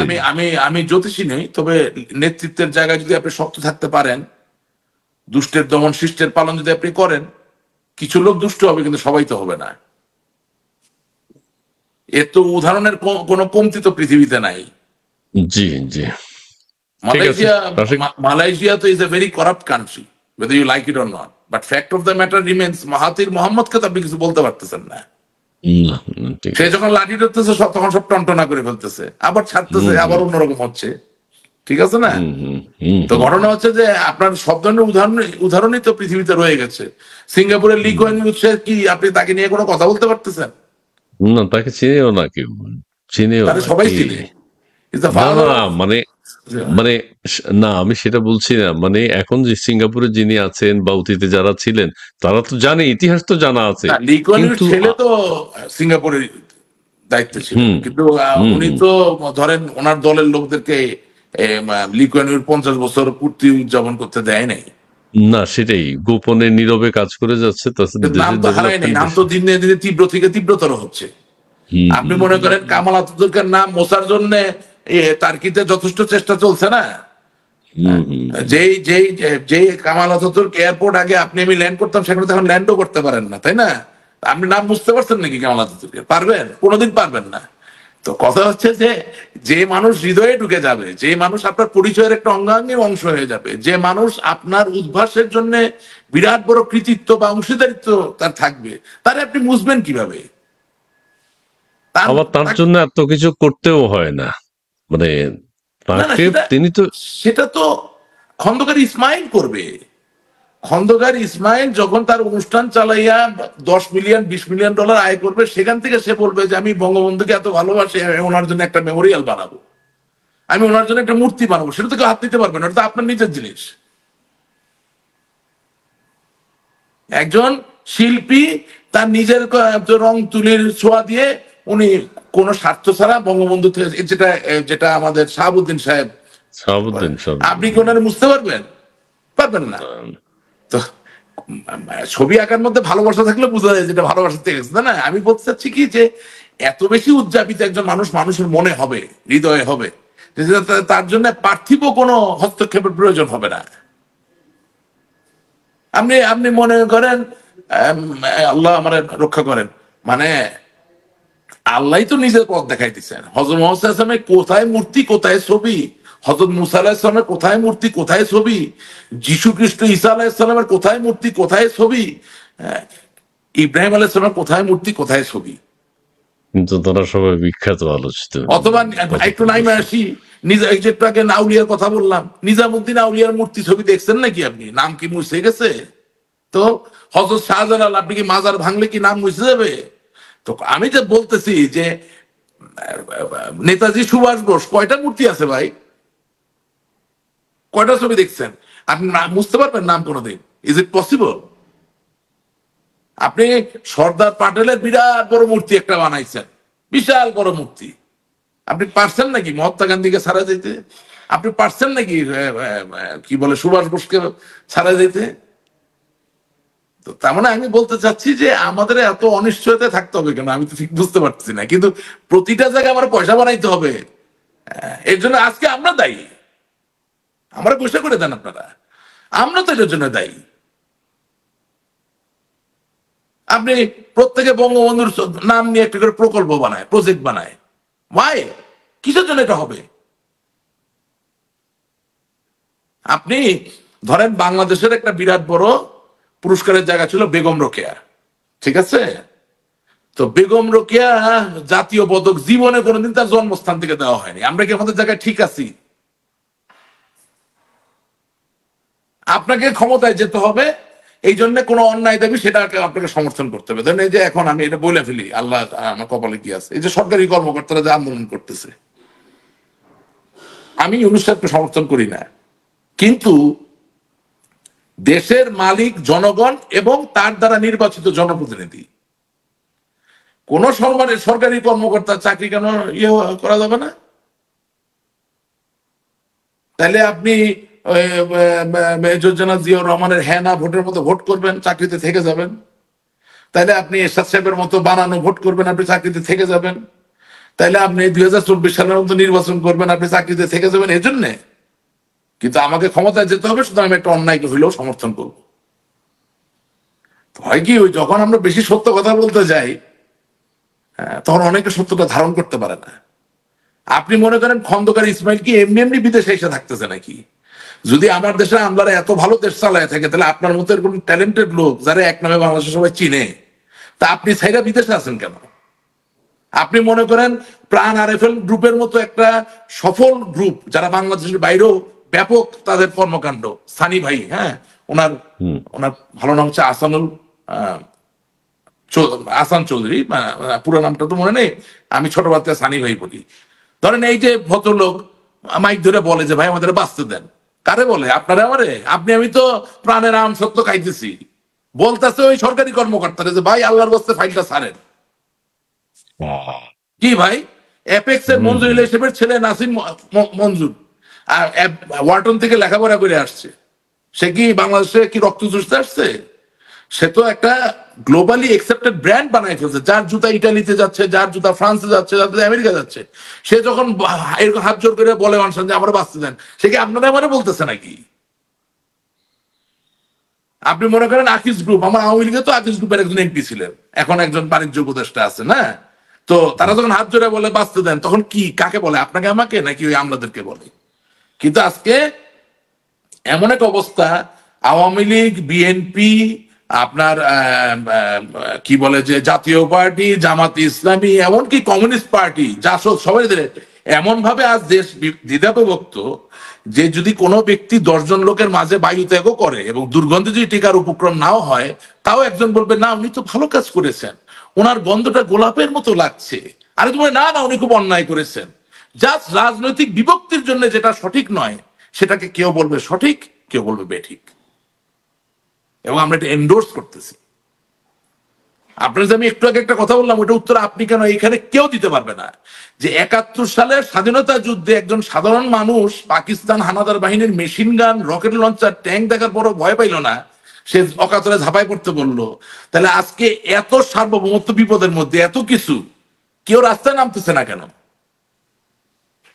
উত্তরটা দিবে। একজনের প্রশ্ন করছে, আপনি আওয়ামী লীগের সময় টক শো করেছেন, অনেক টেলিভিশন চ্যানেলে কথাগুলো বলেছেন, সেখানে তো আওয়ামী লীগের ফেভারেই কথা বলেছেন, আওয়ামী লীগের যে যে অপরাধগুলো বলা হচ্ছে। যিনি বলতেছেন ওনাকে সম্মান প্রদর্শন করে বলি, উনি আমার কোন প্রোগ্রামে মন দিয়া শোনেন নাই। আচ্ছা, আমার প্রত্যেক প্রোগ্রামে কোনোদিন কোন ব্যক্তি আওয়ামী লীগের নাম ব্যবহার করে অন্যায় করেছেন তাকে আমি সমর্থন করি নাই এরকম একটা টক শো দেখাইতে পারবে না। তবে হ্যাঁ, করা উচিত নয়, করা না, উচিত তবে নয়। হ্যাঁ, বঙ্গবন্ধুর প্রশ্ন উঠছে, অফকোর্স আমি এখনো ওনাকে যেভাবে ডিফেন্ড করে কথা বলবো তখনও বলছি। যখন বাংলাদেশের স্বাধীনতা ইতিহাস নিয়ে কথা উঠছে টক শোতে, তখন আমি কি বাংলাদেশের বিরুদ্ধে কথা বলবো? কোনোদিনও বলবো না, অবশ্যই আজও না। বলবো না, কোনোদিনও বলবো না। এটাই বাস্তবতা। আপনি যদি যদি আপনি বলেন যে হ্যাঁ পেট্রোল বোমা দিয়ে কাউকে পুড়িয়ে ফেলা হয়েছে, আমি সেটা সমর্থন করব নাকি? কখনোই করব না। কিন্তু কিন্তু আমার একজন মন্ত্রী উনি মারা গেছেন, একটা উদাহরণ সময় বলি। জাতীয় মাতৃদুগ্ধ দিবস থাকে না, আন্তর্জাতিক মাতৃদুগ্ধ দিবস, হ্যালো, উনি এক প্রোগ্রামে গেছে, ইটিভিতে, পান্না সাহেব উপস্থাপক, ভালোই উপস্থাপনা করতেন, এখন তো করছেন আবার ইটিভিতে।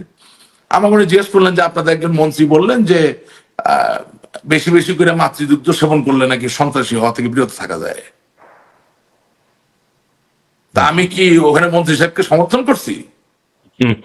হ্যাঁ, আপনার লাস্ট একটা জোকার, এই যে খাদ্যমন্ত্রী ছিল, হ্যাঁ, সে ওই মাঝখানে একটা কমেন্ট করলো কি চাউল কম খান তাইলে তো দাম কমে যাবে। তা আমি তো পাগলে কিনা কয় ছাগলে কিনা কয় এই কথাই তো বলেছি সময় টিভিতে। উনি আবার কোনো টক শোই দেখেন নাই। বেশিরভাগ লোক যারা আপনার এখানে কমেন্ট করে, দে ডোন্ট নো এনিওয়ান।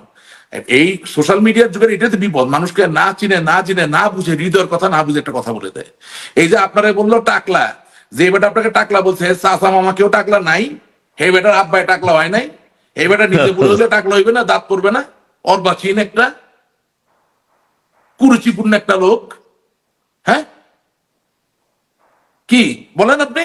এর শ্বশুরের টাক করে নাই, এই বেটা এর পোলা তো, এর সামনের পোলাও যখন টাক করে যাবো তখন কি করবো? পোলারে কইবো টাকলা পোয়া, টাকলা ছেলে আমার? এই হলো আমাদের দেশের অবস্থা। না, আমি বলেছি যে আপনার বলে যদি ভালো লাগে আপনি বলেন, না কিন্তু না, আপনি তো ভালো এটা তো বলছেন, আমার আপনি আমাকে আইনা প্রশ্ন করে ঘামাই ফেলতেছেন। ওখানে উনি খুঁজা পাইছে এইটা, উনি দেশ আওয়ামী লীগ বিএনপি তত্ত্বাবধায়ক সরকার কিছু খুঁজে পাচ্ছেন, উনি আপনার টাক খুঁজে পাইছে। এই হলো বাংলাদেশের অবস্থা। আমি তো আপনাকে এটা বললাম। এবং কালকে ঠিক আমি একটা আছে। ভিডিও ক্লিপ দেখছি যে করাপশন ইজ নট ব্যাড। কথাটা বুঝেন, corruption is bad not bad, দুর্নীতি খারাপ নয়, as long age I am part of it. ততক্ষণ দুর্নীতি খারাপ নয় যতক্ষণ আমি দুর্নীতির অংশ বটে নিছি। তা আপনি সেই দেশের সরকারি কর্মকর্তারা ঠিক করবেন কেমনে? কিভাবে ঠিক করবেন? ঠিক আছে। তো রসিক ভাই, আমাদের আমাদের আজকে লং টাইম 1 ঘন্টা 12 মিনিট হয়েছে। আপনি চমৎকার বলেছেন, অনেক দিক নির্দেশনামূলক কথা আছে আপনার, অনেক পজিটিভ কথা আছে, সেগুলো কিন্তু আসলে হ্যাঁ, এগুলো সবার মধ্যেই এই প্রশ্নগুলো তৈরি হয়েছিল, কিন্তু 16 বছর অনেক হয়তো আপনারা বলেননি, কিন্তু আপনি আপনার টক শো গুলোতে আমরা হয়তো সেটা ফলো করেছি। আমাদের কোনো ফোরাম ছিল না, আমার যেটুকু ফোরাম পাইছি আপনার আমি খুব জোরে সোরে বলছি, নাহলে তো হারাই যেতাম। আপনি কি মনে করেন ফোরাম ছিল যে না এই সেটা পরিমাণ বলছেন? শত্রু ভাবাপন্ন লোকের সম্মুখীন আমি হয়েছি গত 16 বছর? এটা আমি আমার আর্থসামাজিক প্রেক্ষাপট থেকে একটা শক্তিশালী অবস্থানে আছি বলে আমার কিছু করতে পারে না, নাহলে আমার খুঁজে পাইতেন না আপনারা। কি বলেন, কি অবস্থা, কি করে নাই? পত্রিকা থেকে শুরু করে কোন জিনিস ব্যবহার করে নাই আপনি মনে করতেছেন? আচ্ছা, আমি তো আপনাকে ছোট একটা কথা বলে আমার প্রোগ্রাম শেষ করে দিব। ধরেন আমার আব্বা এবং আমার খালু, তো আমার আব্বাকে তো অনেকেই আপনারা চেনেন, আমার খালুকে না, চেনার কথা না, উনি ফ্রান্স থেকে, আপনার আম্মাকেও চিনি। আমার খালু ফ্রান্স থেকে অর্থনীতিতে পিএইচডি করছেন, 6টা ভাষায় কথা বলতে পারেন, অসম্ভব শিক্ষিত মানুষ, শৌখিন মানুষ। আমার আব্বা আর ওনারা দুইজনে মিলে 95 সালে 1995, তখন তো আওয়ামী লীগ সরকারে না, তখন তারা বোয়িং 747 দুইটা প্লেন কিনা তারা প্রথম বাংলাদেশের বেসরকারি পণ্যবাহী এয়ারলাইন্স বানাইলো। চালাইতে পারে নাই, লস হয়েছে, বন্ধ করে দিতেছে। কিন্তু জিনিসটা আমি বলছি কেন, আমি তার ছেলে, আমি হেলিকপ্টারে চললে পত্রিকায় নিউজ করায়, আর 2 দিন আগে খাইতে পারতো না, সিরা লুঙ্গি পরে ঘুরতো, নেতা হওয়ার কারণে চুরি করে পয়সা বানাইছে, হেলিকপ্টারে গেলে কোনো অসুবিধা নেই। This is what was going on. আপনি বুঝেন কথাটা? জি, জি। ধরেন আমার দাদা 1927 সালে ম্যাথমেটিক্সে মাস্টার্স করছে, 1927 সালে। আমি তার নাতি, আমি হেলিকপ্টারে নিউজ করাই। আমি যে বলতেছি, আমি আমার ব্যবসায়িক কাজে হেলিকপ্টার ট্রেনে কি সাথে আমার, আমি তো আমার হালাল টাকা, আমার তো সরকারি কোনো পদ পদবিও ছিল না। But this is ওয়ের the jealousy light. এই অবস্থা ছিল দলের ভিতরে। আমার নানা তো অবিভক্ত পাকিস্তানের পুলিশের আইজি ছিল, মন্ত্রী ছিলেন, এমপি ছিলেন। আমি আজকে কথাটা বলতেছি যে আমাদের রাজনীতি কোথায় গেছে, যে আমাদের দেশের রাজনীতির স্ট্যান্ডার্ড ঠিক হচ্ছে এমন সব লোকদের দ্বারা যাদের নিজেদেরই কোনো স্ট্যান্ডার্ড একসময় ছিল না। এবং অ্যাকচুয়ালি শেরে বাংলা, একে ফজলুল হক এই যে যেই সংস্কারগুলো করেছেন, এগুলার সুদূর প্রসারী ফলাফল হচ্ছে বাংলাদেশে আজকে সমাজের টোটাল যে বস্ত্রহীনতা, যে ফ্যাব্রিকটা যে ভেঙে চুরে চুরমার হয়ে যাচ্ছে, এটা একটা অন্যতম কারণ। উনি মুসলমানদের মাঝে জনপ্রিয় হওয়ার জন্য কিছু সিদ্ধান্ত নিয়েছিলেন, কিন্তু সেটা সুদূর প্রসারী ফলাফল হচ্ছে আজকের বাংলাদেশ। মানে সবকিছু কিন্তু আপনি আওয়ামী লীগ বিএনপিকে দোষ দিতে পারবেন না। অনেক কিছুর জন্য আবার অনেক লোকজন দায়ী আছেন, যারা ইতিহাসে নাম লেখা আছে কিন্তু তাদের নিয়ে ঠিক মতো আলাপ আলোচনা হয় না। এটা আরেকদিন আলাপ করবো। আচ্ছা, ওকে, ওকে, ওকে, অনেক চমৎকার, খুব ভালো সময় কেটেছে, ভালো ভালো কিছু কথা বেরিয়েছে, এগুলোই আলোচনা উচিত। টকশোতে আমরা সবসময় ঝগড়াঝাটি করে সময় নষ্ট না করে ভালো ভালো কমেন্টস আমরা চাই, এবং সেই সাথে গঠনমূলক আলোচনা। দেশ আসলে, দেশের মানুষ কিভাবে শিখতে পারবে একজন রাজনৈতিক ব্যক্তিত্বের কাছ থেকে, কি কথা শুনলে দেশের মানুষের ছেলে মেয়েদের উপকার হবে, কি ধরনের কথা বললে তারা ইতিহাস সম্পর্কে জানতে পারবে, এগুলো আলোচনার দাবি রাখে। এবং আমাদের একটা সুস্থ সুন্দর জাতি তৈরি করতে হবে, আমাদের একটা শিক্ষিত নেশন তৈরি করতে হবে, যেটি আমরা ভুলে যেতে বসেছি, আমরা হারিয়ে ফেলেছি। আমাদের এই যে বিভিন্ন ধরনের প্রশ্ন আমরা দেখতে পাই, এগুলো রুচিশীল প্রশ্ন নয়। কিছু কিছু ভালো প্রশ্ন আছে, তাদেরকে অভিনন্দন জানাই, স্বাগত জানাই। তবে আমাদের ব্যবসায়ীরা এখন খুব বিপদে আছেন এই সরকারের সময়, এটি অন্তত বলি। কারণ একজন বলেছেন গতকাল যে তারা জিন্দা লাশ। তাদের ব্যবসা বাণিজ্যের এখন বর্তমানে যে অবস্থা, বিদ্যুৎ চাইলে বিদ্যুৎ পাচ্ছেন না, গ্যাস চাইলে গ্যাস পাচ্ছেন না, এবং তাদেরকে টুটি চেপে ধরা হয়েছে। দেশের অনেক ব্যবসা বাণিজ্য শিল্প প্রতিষ্ঠান বন্ধ হয়ে গেছে, আগামীতে আরো অনেক বেশি হবে, কিন্তু সেটা আমরা চাই না। আমরা চাই যে ব্যবসায়ীদের মুখে হাসি ফুটুক, বাংলাদেশের অর্থনীতিকে তারা সচল রেখেছেন, সচল রাখেন এবং রাখবেন, ভবিষ্যতেও রাখবেন। দর্শক ভাই, আপনাকে অনেক ধন্যবাদ জানাচ্ছি। দর্শক মন্ডলী, আপনারা যারা যুক্ত হয়েছেন, কমেন্টস করেছেন, যাই হোক, আপনারা আমাদের সাথে যুক্ত ছিলেন, এবং অনেক দর্শক আমাদের সাথে যুক্ত ছিলেন যারা কমেন্টস করেননি, তাদেরকেও ধন্যবাদ। সবাইকে ধন্যবাদ জানিয়ে আজকের মতো এখানে শেষ করছি। বাংলাদেশের জন্য শুভরাত্রি। রসিক ভাই, আপনাকে অনেক ধন্যবাদ। আপনারা শেষ করব জি, ডায়লগ ফর